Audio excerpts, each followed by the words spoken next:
Yeah, but my name is Betty Chan. I'm an authenticity life coach, and I primarily support first gen code switchers, basically folks that feel like they're showing up in life right now, having to guard who they are. They have a lot of armor on, either to feel safe, to feel like they need to keep that on in order to achieve the success that they're achieving. But there's this inner desire of like, I want to just show up as myself, but I've been wearing this armor for so damn long, I don't know how to do it anymore. So, as an authenticity life coach, that's how I support you. I'm also a workshop facilitator and speaker, primarily on the topic of how to succeed through gentleness, which is something that most of us don't know is an option for us, especially in this very like hustle and grind culture that we live in as well. So excited to be here, excited to bring one of two perspectives that we're sharing today. As Ashmi mentioned, it is just one of two. So we'd love to hear your thoughts along the way throughout today's conversation. So what are we here for? We're actually doing a part two of a series called How Do We Make Advice Suck Less? That is literally how we describe it to each other. That is how we hear a client say to it. It's like, Betty, Ashmi, like, I hate this thing. Someone said to me, what do I do with this? Because it does bring up a lot of feelings when we get advice. It does not feel like it matches and honors where we are coming from and where we're trying to go. And something we've noticed and why we broke this into three parts, because it is actually a pretty complex topic.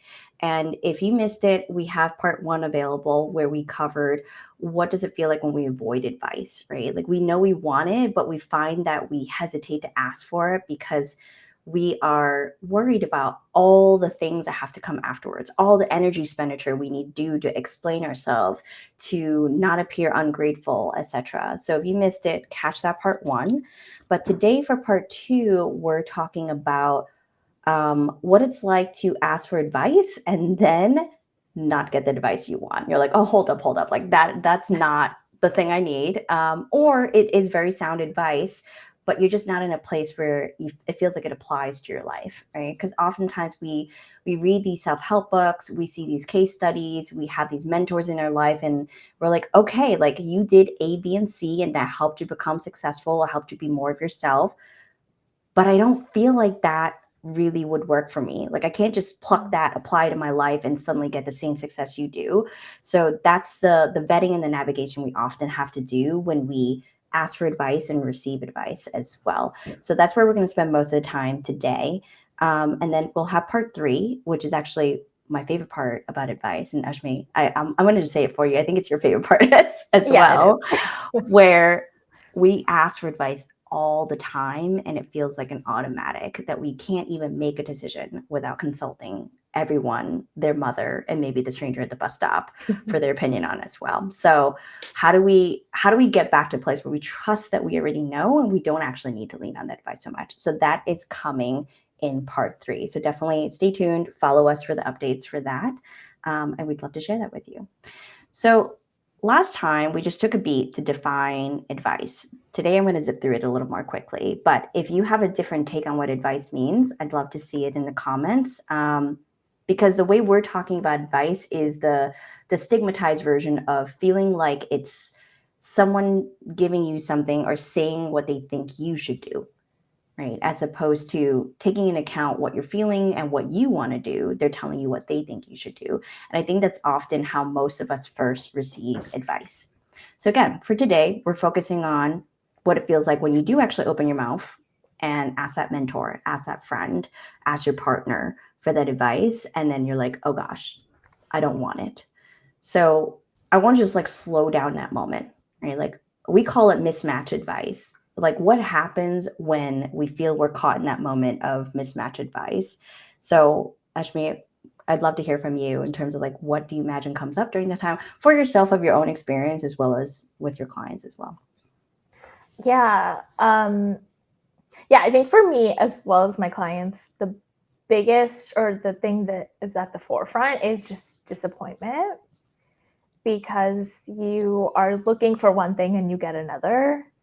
Mm-hmm. And it's honestly just a bummer because it is a vulnerable thing to ask for advice and to ask for help. And then when you don't receive what you were looking for, there is that disappointment. And I think for me, and what I've seen in other folks, is after going through that multiple times, what can happen is you can almost shut down in a way of protection and stop asking for advice. Yeah. And I guess this is a backtrack. So if that is you, that's what we talked about in the first part. But this is kind of how you get there, of just being disappointed so many times in a row that you would rather just not go through that again. And so you're just like, I'm just not going to ask for advice anymore. And so I think this is a tip or just a call out for some of that self-awareness of being able to catch yourself before you get to becoming that person. Right? Yeah, before you like put up the armor so that you feel like you can no longer ask for help. And I think a lot of the tips that we're going to offer today can help you mitigate that path and maybe take another one where you still feel good, where you still feel like you're in a place to ask for advice and do it in a way that feels good for you. Yeah. And an asterisk on what we call tips, it is not advice, meaning you have a choice to choose if you want to take it on or not. We're just hoping to give everyone a bit more options in a moment that feels like it can really sweep us up in the feelings, right? And like we get caught off guard, then we have all judgments for ourselves on how we show up when we're given advice we don't want. So like disappointment definitely is one I felt before and I've seen in my clients. And thank you for mentioning it. Is just that it leads you to being a person who's more likely to have armor on.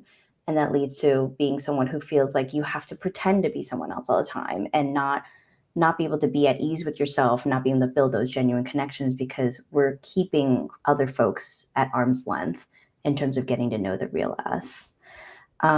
Something that comes to mind, actually, that comes up a lot in conversation of like, okay, I got advice and I don't like it. Is this feeling of, it's actually my favorite emotion, anger.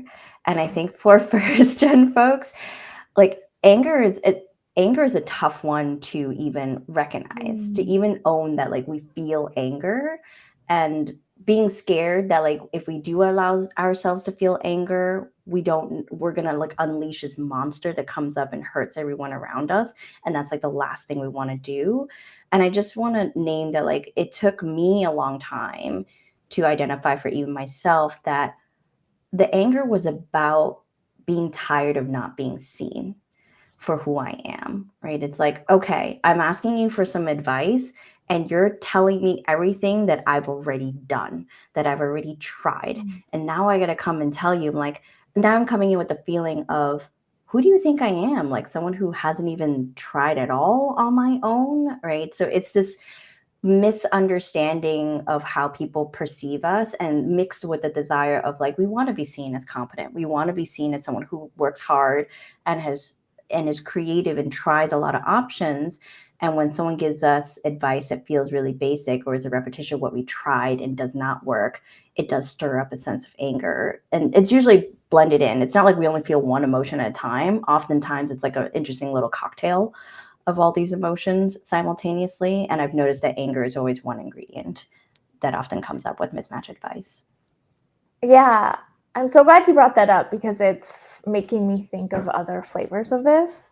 And as you were describing that, it also made me think of when I ask for advice and I get something back that's so off base, that to me, I'm like, were you even listening? Like, did you even bother listening to what I said before deciding what you thought I needed to hear? And it's not even what I wanted to hear. It's what you think I needed to hear. And that's, I think, what triggers my anger of, I feel like you didn't even bother to listen to me. And because, of course, like, nobody can give you the advice that you want all the time, and that's fine. And that's when it turns into a conversation. But when it's just so off base that you're like, I don't even think you heard the question. Yes, it's like, what am I here for? Why are we wasting my time right now? Exactly. Yeah. So this is to just like slow down and acknowledge these feelings. Like we all have them.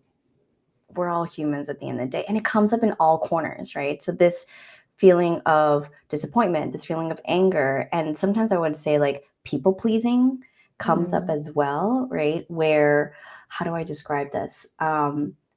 We don't like the advice we get, but we still nod our head and like, oh yeah, thank you. Like I'll take the advice, and we're not able to push back and get that clarification. Well, actually, Ashmi, that's not what I meant. Can you give me advice on this part instead? Like, can you give me some feedback and thoughts on this, and kind of move with that conversation and be fluid with it, because we don't want to walk into confrontation. We don't want to seem ungrateful, and we don't want the other person to, yeah, just like feel uncomfortable that we're pushing back on their advice that they're giving us as well. And I've seen this happen. We've had conversations about it happening with bosses, especially with your managers. There's a power dynamic there where it feels like, oh, this person is more senior to me, either from a workplace or even sometimes happens in your family, with your parents, with your grandparents, etc., where you don't feel like you can push back to them, because it feels like we're trying to correct them as a person as opposed to correct their understanding of what the conversation needs in the moment. And as well as, I mean, where else does that show up, Ashmi, I would say? yeah. I mean, I wanted to add something to what you just said, especially for children of immigrants, third culture kids, right? Hmm. The concept of respect for your elders that we're taught, and that being, and transitioning that into a workplace can get really confusing, honestly. I was going to say messy, but it's just confusing because most of us were taught that you don't talk back to elders and that you don't challenge them. Hmm. And so advocating for yourself or just having a conversation in the workplace with your boss can feel like you're doing that challenging that you were told your whole life not to do. Yeah. And I think advice can often be seen as something that's not a back and forth. It's a someone in a power dynamic tells you and then you do it. That's just the way it is. And so I wanted to recognize that if that is confusing for you or it feels wrong and you can't fully pinpoint it, there might be some cultural aspects that are all mixing up together and causing those Yeah. feelings. Yes, we definitely bring our family dynamics to work, whether we want to or not. So that's a good call out in terms of, especially if you identify as first generation or just any sort of place where you were asked to not listen to yourself, right? So we'll Mm, touch on that a bit more in part 3. But in terms of what to do, like, okay, we recognize some of the feelings that come up. We're normalizing that part of why it feels difficult to push back on advice that we don't want or doesn't match what we need in the moment, is challenging because of our backgrounds as well, or the power dynamics that are at play. I often get clients and be like, well, then what is left to do? What do I mm, need to quote unquote fix? Which, I'll just start off. As coaches, we don't believe there's anything you need to fix. It's more about practicing how to be open and be fluid in these conversations. Because the thing we don't want you to walk away from this conversation is, oh, yeah, I feel that way too. Like, F the other person. I'm never going to ask them for advice again. Sure, that's an option. That's a choice you can take.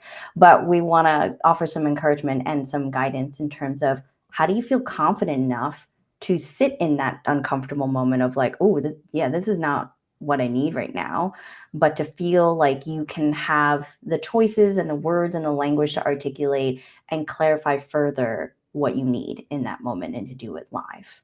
Um, Oftentimes, what we find is that it feels difficult because it is difficult, because most of us are not taught to give advice without stirring up other people's judgments, right? We all are human. We'll have judgments about each other. We also are not taught to ask for what we need. So, what I found, and we've had a lot of discussions, Ashmi and I, because we've seen this come up in patterns in our work as well. There are probably more than this, but we just want to cover like 5 types of needs that might come up for you that we secretly categorize as advice. When like we say outwardly, can I get some advice? When we actually mean we need some of these other things. So I'll start us off. The first one is actually just validation. just someone to see what the heck we're going through right now. I'm like, I'm not crazy, right? Like this shit is happening in the background. I'm tired from it. Like, are you also tired from it? Like, is this a appropriate feeling? And often we need that validation from folks, but not so much of like explicit of like, you're right, that's normal, etc. That does help too. But sometimes it could be as simple as just like verbal vomiting to a trusted person and be like, this is just what I'm going through. This is just all that I'm holding in my week right now. And just to have someone else see it so it doesn't feel like we're going through it alone. Yeah. Ashmi, what are some other secret things we're asking for when we're asking for advice that you've seen? So many things. I think Mhm. I think we'll often use the word "I need advice" or "I need to vent" very interchangeably, Mm-hmm. and or we hear them interchangeably. So even if someone's like, "I need to vent," we're still going to respond Oh, with yeah. advice. Yes. Yes. And so, and like you said, we haven't really been taught how to ask for it or to give it. And so someone might say, "I need to vent." We're going to give them advice. But really, what they're asking for is they just want to release it, right? Mm-hmm. There's a lot of times I feel like in coaching, we see this all the time where our clients just need to word vomit for 5 minutes. Mm-hmm. And at the end of it, there's nothing to do. They just needed to release that, Yeah. right? I have nothing to say. They have nothing to say, but they feel better. Mm-hmm. And it just needed to be released. And Yeah. so I feel like that, especially for coaches, is a thing we see a lot, as well as something that people don't feel a lot of permission to ask for. Oh, yes. Yeah. Because I'll say we, because I include myself in this. We feel like we're becoming a burden on the Mm-hmm. other person. We're taking up space of like, oh, I'm going to be so messy. I'm going to be someone with all these feelings. Like, congratulations, you're a human being. We all have them.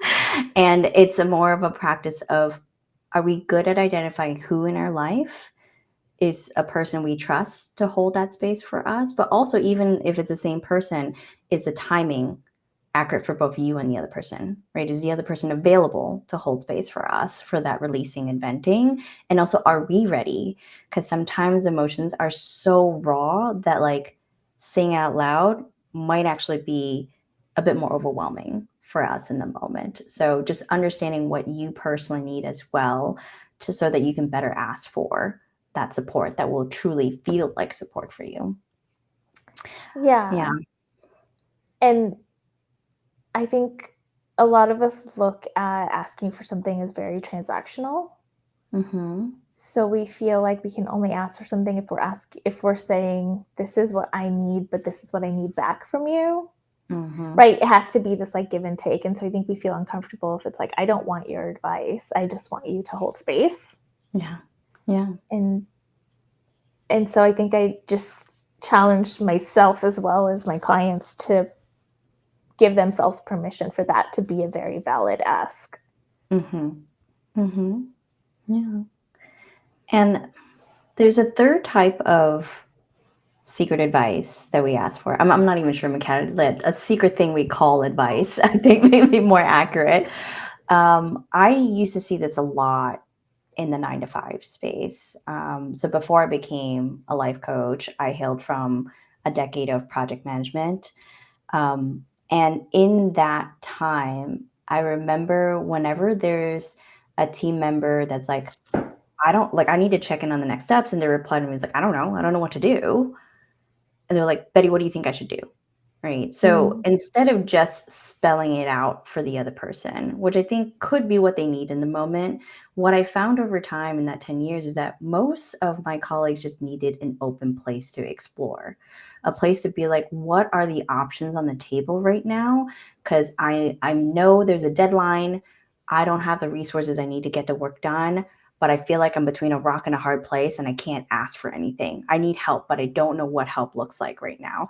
So when we ask for advice, sometimes we can even be more specific and say, I would like some space to just explore options. with you or explore ideas. Maybe let's not get hung up on the how. Let's not get hung up on like how does this impact the budget, the timeline, etc. Can we just talk about what are the options available to me? And then we can slowly assess what that is. I think that open exploration is really hard, especially in the professional context or in contexts where you're a caregiver, both being around caregivers or being the caregiver, because there's this desire to find an answer, the desire to offer a quick fix because we don't want people around us to suffer, right? So, like, if that's the impulse, then it's harder to hold that full, open, non judgmental exploration space that someone might need. So, check in with yourself. It's like, do I need a quick fix and a quick answer right now where I'm just like, my executive brain is turned off, someone just tell me what to do? Or I'm feeling like a lot of options are on the table, but I'm judging what options are truly available to me, and I need to just talk out loud about what those are. So exploration is another thing to ask for if advice is not the thing you're really asking for. Yeah, I love that one, especially for, it just makes me think about folks with ADHD. And there's a lot of times where it's like, I'm going to ask you because I have task paralysis and I'm completely overwhelmed and I just can't make a decision. So I just need you to make it for me. Mm-hmm. Versus there's so many options and I need you to help me explore them and like whittle it down. And like the more you learn about yourself on the journey, you'll be better at identifying the two flavors of where you're at. Mm-hmm. Because if I'm at one flavor and I get another, then like the emotional dysregulation enters.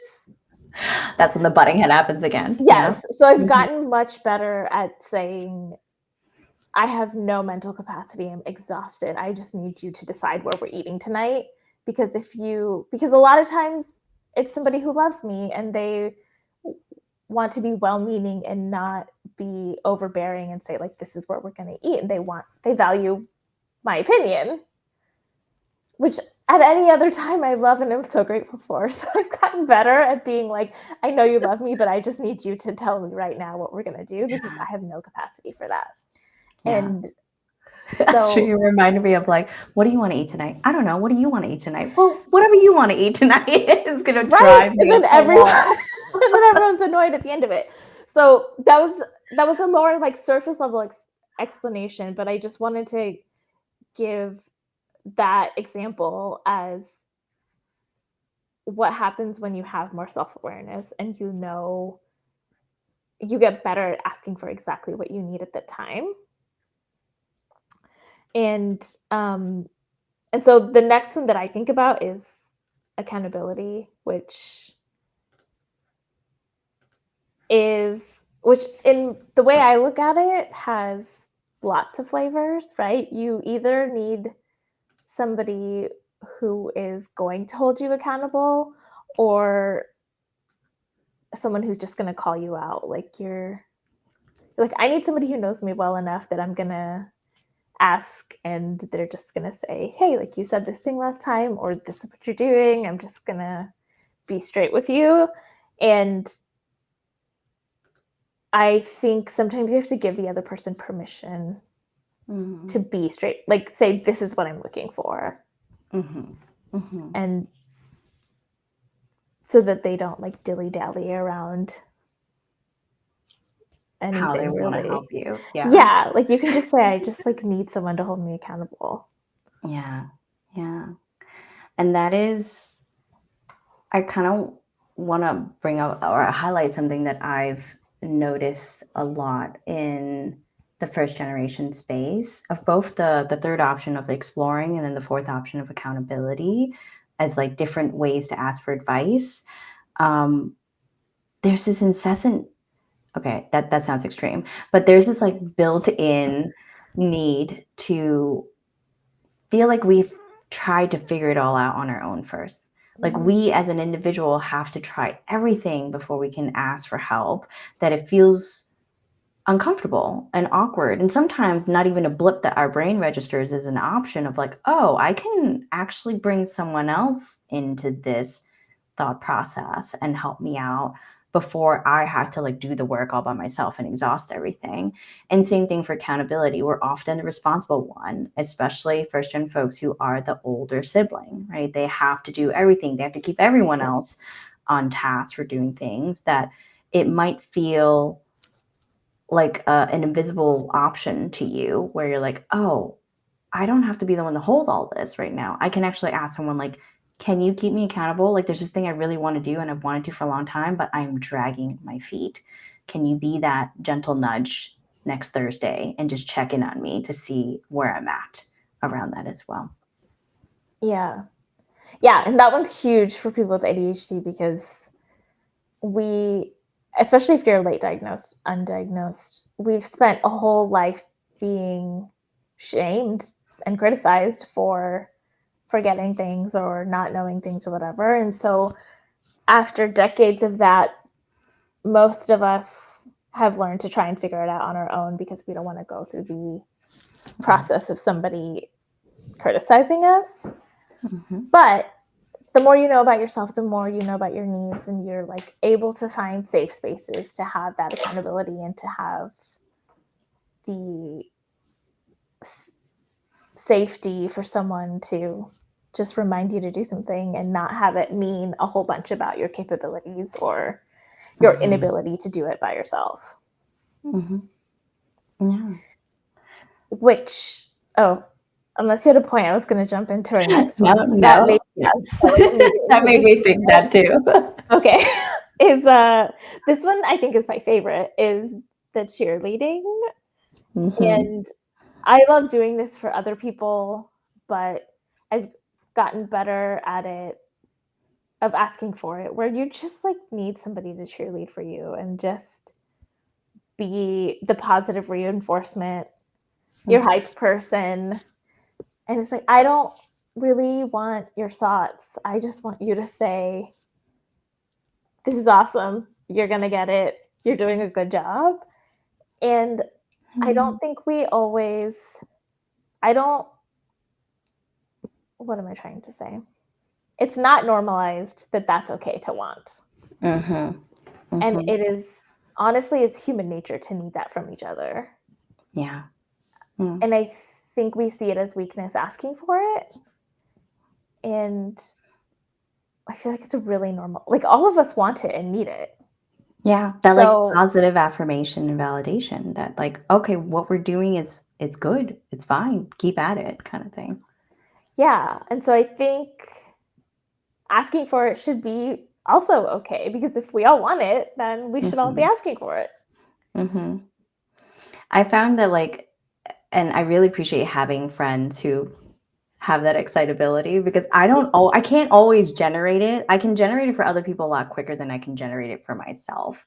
And especially when I've done something great or something that I would be proud of if someone else did it. I don't feel that same level of excitement for myself, but I recognize that it is important and that's something I help my clients do as well. It's like we have to slow down to experience the positive affirmation of us. Yeah, we did that. Like, yeah, that is possible. And we've accomplished that because we live in a world where criticism just comes at us all the time.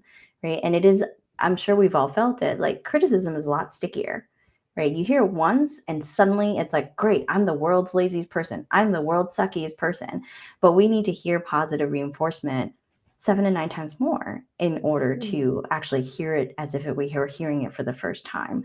So having trusted folks to, I call it like a borrowing of energy. I'm like, I don't have the energy to generate that excitement and that cheerleading for myself right now, but I know something good happened and I know I want to sit with it. So are there people in my life that I could share that with without having to feel all awkward about like, oh, I'm tooting my own horn. I'm never supposed to toot my own horn. My hard work's supposed to speak for itself. Hello, first gen people. These are all thoughts that are in our head all the time, right? So to counter those voices that are present in the conversation, we actually need to ask and invite other voices in too. And cheerleading is one of those things like I love asking other people for and not shaming myself for not being able to give that to myself, but just recognizing that it's just something I need sometimes along the way. And rather than ask someone, well, what do you think of this? which can come off sounding like advice. Like, what do you think of this new website that I launched? When Mm. I'm already really proud of it, right? I just need to like, look at this website that I launched. It's really great. Can you celebrate with me? And not feel guilty, shameful, or too much for that. You just like unlocked a memory for me that I'm obviously going to Which share one? now. And I feel like I've done this a lot and clarifying on the things that we just talked about has been really helpful, where I've like spent hours and hours working on something, and like specifically this was my website, and I did it all by myself and I worked on it, and I sent it out to people that are like in my inner circle or whatever, but I didn't really clarify why I was sending it out or what I wanted from it, Mm-hmm. because I don't think I slowed down fast. I didn't slow down enough to identify like why am I sending this out? What's my ask? Mm-hmm. So I just sent it out. All I wanted was celebration, to be like, oh my God, this looks amazing. Mm-hmm. And like, of course, on their side, they were like, oh, she must want feedback or something. And so I got some feedback, and I was just like, Yes. I had a little moment where I was like crushed by the feedback, because all I wanted was it to be celebrated, which they were fully capable of. But on their side, they were like, our way of showing that we care is by actually reading through this and providing feedback.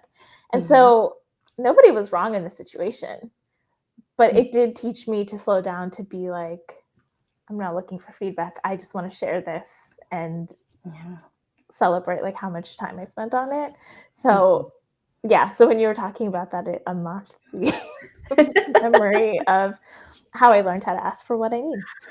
Yeah, that's a very, very good example. And I hope folks hearing that, like you can immediately draw lines to when you ask a colleague for feedback, when you give something to a client for feedback, when you ask your partner for something as well. Like it happens the same way across our lives. As humans, I think we default to wanting to give advice. It comes from a place of wanting to help. It comes from a place of needing to exercise our expertise, whatever that is. I believe it is a form of masking and wearing our armor as well, as opposed to the thing that most of us are not taught to do, which is, okay, I see you sharing something with me. What do you need from me? Like what would support you right now? Because you're the person asking for something, and taking that beat to clarify. So if you don't have folks in your life that know how to do that clarification already, we're just encouraging you to like, there are different ways to really be explicit about what would support you so that you could better advocate for what comes back at you, and not be caught in that awkward spot of like, shit, I don't like what you just gave me. Take it back kind of thing, right? Or feeling like you have to be stuck with it, holding this hot potato, and that's it. Like that's your day. It's not a great feeling to be. So we hope these tools would support you in those conversations. Because again, we don't want you to avoid asking for advice. We are firm believers of we don't want to go through life, go through challenges alone. It is good to have people alongside of and build that community around with us. But it is also learning how to communicate, how to ask, how to give as well. And it doesn't always have to be transactional. Doesn't always have to happen at the same time. It's trusting that you will give back to each other, and to get better at knowing when and how you want things, right? So Ashma, I think you used the word level setting earlier. I thought that was a really great way of like, what are the 3 things we want people to ask themselves when they level set? Do you have Yeah, any thoughts? I have lots of thoughts. I mean, I think the first thing to level set with yourself before you even like take this out into the world is, what do you need? And we just gave you 5. Those aren't the only examples. We just gave you some examples of what you could possibly be looking for. And it doesn't have to be like perfect, and you don't have to say I need X and Y and Z. But if you just have a general flavor around, I just need someone to do this with me, or I just need someone to listen, and I don't want a response back, or I don't want to be told what to do, that's enough guidance to, one, help you feel safe enough to do the ask, and also just better the chances for somebody to support you in the way that you're looking for at the time. And actually, Ashma, if I could add something, if we're not sure where to start, exploring is a great one. So the 5 we shared was like witnessing, asking someone to witness you, asking someone like, can I vent? Can I release some whatever I'm holding right now? Asking them to explore with you, to not think about how the heck we're going to do things, which is what are the options, the accountability, which is around like, hey, can you just check back in to see how far I got with this? And then the cheerleading, which is just celebrate where I am, celebrate where we're going together. So sometimes with those, like you said, it's what do you need, right? Check in with yourself what those are. And I would say if you don't know, that exploring one is a good one to start with. And as coaches, like this is something we love doing. I wonder if you see it all the time where a client will come into a coaching call and be like, I don't know what I want to talk about Mm, today. I don't know yeah. what I need. Like I'm not used to figuring it out. I don't know how to identify it. And then I don't feel right asking for it afterwards. So it's building up that capacity of like, do I have enough exploring buddies? A coach can be one person, your therapist could be a person, your friend could be a person like that as well. So you have options of just figuring the answer to that question.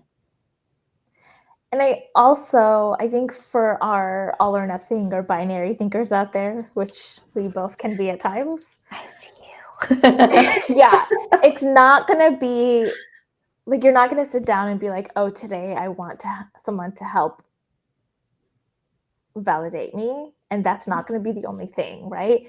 Honestly, what it's probably going to look like is you start with, hey, can you help me explore this?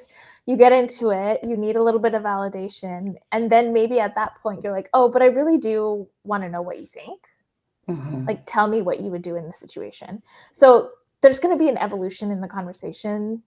And I think what we're trying to describe or help ourselves sit better with is the idea that asking for advice can be more of an evolving conversation Mm. than just, hi, I'm going to present you with something and you're going to tell me what to do. That tends to not feel great. And so, knowing more about what you need, or at least where you want to start, and then feeling comfortable enough to do that back and forth with somebody and give them feedback and take feedback from them is Mhm. probably what's going to end up feeling right for Mm. most of us. Yes, definitely. And I'd say once you distinguished what you need, and it's going to take time. It's a thing we're going to all practice. It's a thing we're still practicing, and our clients are still practicing with us as well. The second thing is really obvious, but it's hilarious how often we forget this, which is just ask for what you need. Like actually put the words in your mouth and make it out loud, to be able to write it on a piece of paper, text it to someone, fold it in a paper airplane, throw it over, whatever it is, but it's got to be outside of your body. Because so often once we get clear on what we need, we still hold it in our brain, and we move through not with the intentional assumption of like expecting people around us to read our mind, but it does happen. And we're like, well, we know it so clearly. How come people around us don't and can't see that I have this need? So you could sit in that moment and you could drive yourself mad in that moment, or you can ask for what you need. And as Ashmi said, like move with the conversation afterwards, because none of us actually know where a conversation leads.